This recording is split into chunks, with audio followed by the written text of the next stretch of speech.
10 bagay na hindi sinasabi bago maging OFW. Homesick ka palagi. Huwag mong isipin na madali lang maging malayo sa pamilya. Malasakit pa rin kahit ilang taon ka na. Mataas ang pressure, hindi lang pera ang iniisip, pati ang kaligtasan mo at pamilya mo. Hindi laging makikita ang family. Hindi mo rin sila makakasama sa mga special moments, birthday, holidays, etc. Mahal ang cost of living, mas malaki ang kita pero mas mataas din ang gastusin. Hindi lahat ng pera ay napupunta sa pamilya. Cultural shock, minsan mahirap mag-adjust sa ibang kultura at wika, magiging magaan lang pag matagal ka na. Mental health challenges, madalas kang malungkot at stressed, walang araw na hindi mo naiisip ang pamilya.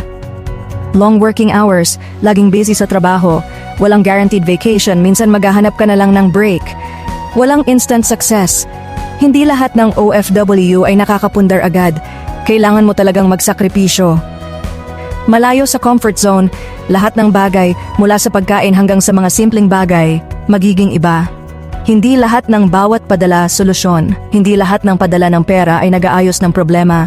Maraming stress ang kasabay ng pagiging OFW. Maging handa sa mga pagsubok. Ang pagiging OFW ay mahirap, pero sa tamang mindset, malalagpasan mo rin. Kung nagustuhan mo ang video, huwag kalimutang mag-like, share at subscribe para sa iba pang mga content.